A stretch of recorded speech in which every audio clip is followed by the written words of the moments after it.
Hello guys, മൗനരാഗത്തിൻ്റെ പുതിയ episode റിവ്യൂയിലേക്ക് സ്വാഗതം.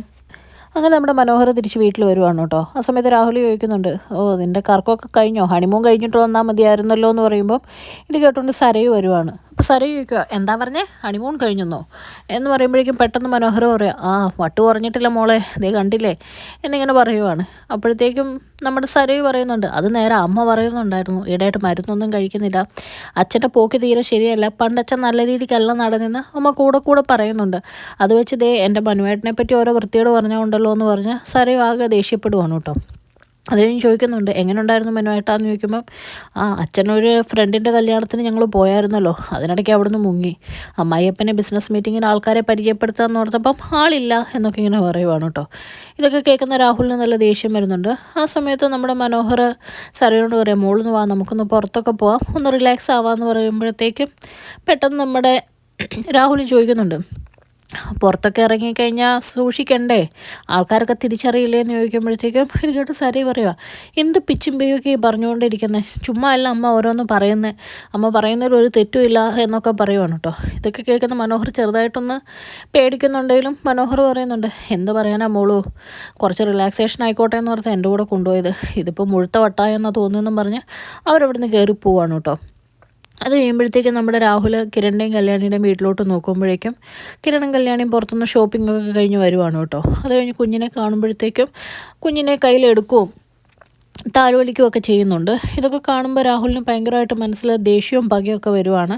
എന്നിട്ട് പറയുകയാണ്, അവളുടെ കുഞ്ഞിനെ ആദ്യം അകറ്റണം, അത് കഴിഞ്ഞ് കഴിയുമ്പോഴത്തേക്കും എൻ്റെ മകളെ ആ വീട്ടിൽ കൊണ്ടുവരണം, എൻ്റെ മകളിപ്പം ഒരു ഭൂലോക ഫ്രോഡ് വലിയ നല്ലവനാണെന്നോർത്ത് ജീവിച്ചുകൊണ്ടിരിക്കുക, അതെങ്ങാനും തകർന്നു കഴിഞ്ഞാൽ എനിക്ക് എൻ്റെ മോളെ നഷ്ടപ്പെടും, അതിനു മുമ്പേ എനിക്ക് എങ്ങനെയും അവളെ കിരണിൻ്റെ കൂടെ ചേർത്തേ മതിയാവുള്ളൂ എന്നൊക്കെ ഇങ്ങനെ ചിന്തിക്കുവാണ് കേട്ടോ. ആ സമയത്ത് കിരണാണെങ്കിൽ ദീപയോട് പറയുന്നുണ്ട്, ഇവക്കിപ്പോൾ പോകാൻ ഭയങ്കര ടെൻഷനാണ്, ഞാനാണെങ്കിൽ നേരത്തെ US പഠിച്ചത്, അവിടെയുള്ള കുറേ ഫ്രണ്ട്സുമായിട്ട് ഞാൻ ഇവളുടെ കൾച്ചറൽ പ്രോഗ്രാമിൻ്റെ കാര്യമൊക്കെ പറഞ്ഞിട്ടുണ്ട്, അങ്ങനെയൊക്കെ ആകുമ്പം ഇനി ഒരു മാസമൊക്കെ മാറി നിൽക്കേണ്ടി വരും, ഇങ്ങനെയൊക്കെയാണ് ഓരോ നേട്ടങ്ങൾ ജീവിതത്തിൽ ഉണ്ടാകുന്നത് എന്നൊക്കെ ഇങ്ങനെ പറയുവാണ് കേട്ടോ. ഇതൊക്കെ കേൾക്കുമ്പോൾ കല്യാണി പറയുന്നുണ്ട്, എന്നെ ഇവിടുന്ന് മൊത്തത്തിൽ മാറ്റാനുള്ള പരിപാടിയല്ലേ എന്നൊക്കെ ഇങ്ങനെ കളിയാക്കി ചോദിക്കുന്നുണ്ട് കേട്ടോ. അത് കഴിഞ്ഞ് കാണിക്കാൻ നമ്മുടെ പ്രകാശനെയാണ്. പ്രകാശൻ ടിപ്പ് ടോപ്പായി ഡ്രസ്സൊക്കെ ഇട്ട് വരുവാണ്. ഇതൊക്കെ കാണുന്ന പ്രകാശൻ്റെ അമ്മ, എടോ മോനെ, നിന്നെ കാണാൻ ഇപ്പോൾ എന്ത് ഭംഗിയാ, നിന്നെ കണ്ടു കഴിഞ്ഞാൽ വിക്രത്തിൻ്റെ അച്ഛനാണെന്നൊന്നും പറയുകയല്ല എന്നൊക്കെ പറയുവാണ് കേട്ടോ. ഇതൊക്കെ കാർത്തിക മാറുമെന്ന് കേൾക്കുന്നുണ്ട്.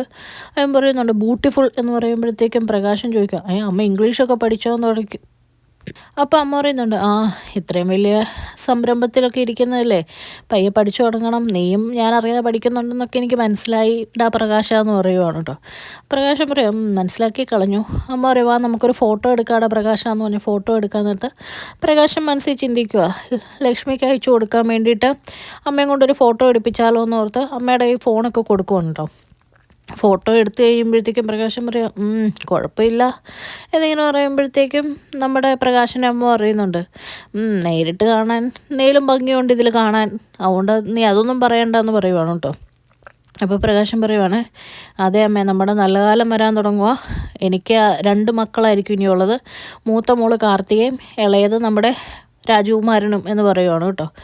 അത് കഴിയുമ്പോഴത്തേക്ക് മനസ്സിൽ ഈ ഫോട്ടോ അയക്കാൻ നേരത്തെ പ്രകാശം ചിന്തിക്കുക, എടി ലക്ഷ്മി, എനിക്ക് നിന്നോടുള്ള പ്രേമം കൊണ്ടൊന്നുമല്ല, പക്ഷേ എന്നെ ഉപേക്ഷിച്ചുപോയ ദീപയും ആ കല്യാണിയുടെ ഒക്കെ മുമ്പിൽ എനിക്കിതൊക്കെ കണ്ട് കാണിച്ചും ജീവിച്ച് മരിക്കണം, അത്രയ്ക്ക് നല്ല രീതിയിലാണ് ഞങ്ങൾ ജീവിക്കുന്നതെന്നുള്ള രീതി അവർക്ക് മനസ്സിലാവണം എന്നൊക്കെ ഇങ്ങനെ ചിന്തിക്കുവാണ് കേട്ടോ. അത് കഴിയുമ്പോൾ കാർത്തിക അമ്മയെ വിളിച്ച് ചോദിക്കുന്നുണ്ട്, ഫോട്ടോ ഒക്കെ വന്നില്ലേ കറക്റ്റായിട്ട്, അപ്പോൾ മാക്സിമം അയാളെ എത്രത്തോളം ഉയർത്താവോ അത്ര ഉയർത്തി പറഞ്ഞു നിർത്ത്, അത് കഴിയുമ്പോൾ ഞാൻ കാലേ വാരി താഴോട്ടിട്ടോളാന്ന് അമ്മയും മോളും പരസ്പരം സംസാരിച്ചുകൊണ്ടിരിക്കുവാണ് കേട്ടോ. പിന്നെ കാണിക്കുന്ന കിരണിനെയും കല്യാണീനെയാണ്. കിരൺ പറയുന്നുണ്ട്, ഇതിപ്പോൾ എന്താ മോൻ്റെ അടുത്ത് എപ്പോഴും നിൽക്കുന്നത്, ഇങ്ങനത്തെ അവനെ ഞാൻ എടുക്കാമെന്നൊക്കെ പറയുന്നുണ്ട് കേട്ടോ. അത് കഴിയുമ്പോൾ കല്യാണി പറയുന്നുണ്ട്, ഇനിയിപ്പോൾ കുറച്ച് ദിവസം ഞാൻ മോൻ്റെ കൂടെ ഇല്ലല്ലോ, അപ്പോൾ ഇനിയുള്ള കുറച്ച് നിമിഷങ്ങൾ എനിക്ക് അവൻ്റെ കൂടെ തന്നെ ഇരിക്കണമെന്ന് വലിയൊരാഗ്രഹം, അതുകൊണ്ടാണെന്ന് പറയുവാണ് കേട്ടോ. അപ്പോഴത്തേക്കും കിരൺ പറയുന്നുണ്ട്, ഓക്കെ ശരി, താൻ പോകാനുള്ളതൊക്കെ റെഡിയാവുക, പിന്നെ അവിടെ ചെന്ന് കഴിഞ്ഞാൽ ഇംഗ്ലീഷിലൊക്കെ ആയിരിക്കും സംസാരിക്കേണ്ടത്, നിന്നെ പറഞ്ഞു വിടുന്ന വേറെ ഒന്നും കൊണ്ടല്ല, നിനക്ക് എന്നോടും മോനോടുമുള്ള പൊസസീവ്നെസ് ഇച്ചിരി കൂടുതലാണ്, അത് ഇച്ചിരി കുറയ്ക്കാമെന്നും കൂടെ കൂട്ടിയിട്ടാണ് നിന്നെ ഒറ്റയ്ക്ക് വിടുന്നതെന്നൊക്കെ ഇങ്ങനെ തമാശയ്ക്ക് പറയുവാണ് കേട്ടോ. അത് കഴിയുമ്പോഴത്തേക്ക് അവർ കുഞ്ഞിനെ എടുത്ത് പുറത്തേക്ക് പോവാണ്. ഇതൊക്കെ അപ്പുറത്തെ വീട്ടിൽ നിന്ന് രാഹുൽ കാണുന്നുണ്ട് കേട്ടോ. രാഹുലിൻ്റെ മനസ്സിൽ ഭയങ്കര ദേഷ്യവും പകയൊക്കെയാണ്. മനസ്സിൽ എൻ്റെ മോൾക്ക് കിട്ടാത്ത ഭാഗ്യം ഇവക്ക് കിട്ടിയല്ലോ എന്നുള്ളത് ചിന്തിച്ച് നിൽക്കുന്ന രാഹുലിനെ കാണിച്ചിട്ടാണ് ഇന്നത്തെ എപ്പിസോഡ് അവസാനിക്കുന്നത്.